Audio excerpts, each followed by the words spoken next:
Sir আপনি যে কি পড়াইছেন আপনি তাতে কিছু বাদলো না? কি বাদিনি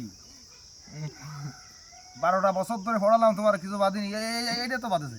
এই যে মাটি কাকে বলে, যেখানে আমরা বসতে পারি গুঁড়ো গুঁড়ি করতে পারি তাকে মাটি বলে। এটা তো সুন্দর প্রশ্ন। এটা পড়াননি? পড়াইছি, এটা আউট নলেজে লিখতে হয়। মাটি কাকে বলে? মাটি মানে আমরা যেখানে বসতে পারি, যেখানে গুঁড়ো গুঁড়ি করতে পারি তাকে মাটি বলে। তা আমি না লিখিনি। তা তুমি লেখো না তো আমি কি আরবো? 12 মাস কাল পড়াইছি, কি পড়াইছি? সম্পূরক খাদ্য কাকে বলে? সবাই মিলে আমরা যা খাই তাকে সম্পূরক খাদ্য বলে, এটা সবাই জানে। রুগিং কাকে বলে? রুগী থেকে যে সুস্থ হয়েছে তাকে রুগিং বলে, এটা এটা এটা সবাই জানে। লিখেছে। হাম পুলিং কি? হাম পুলিং কি তোমার তো আমি 7-8 বার পড়াইছি। হাম পুলিং মানে আম উঠে সাইডে যাওয়ার পরে তারা হাম পুলিং বলে।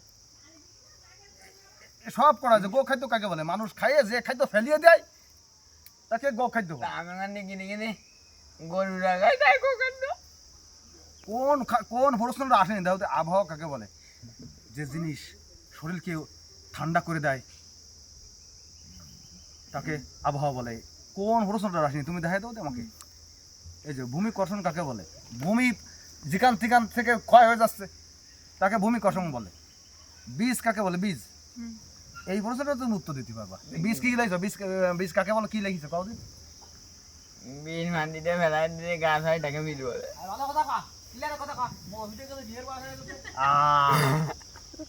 তোমার মতো ছাত্র আর পড়াবো না আমি। ধরো প্রত্যেকটা প্রশ্ন বাধাই দিছি লিখতে পারিনি। আসে কথা কি কিছু বাদিনি, আমার মান শোনো থুবা তুমি।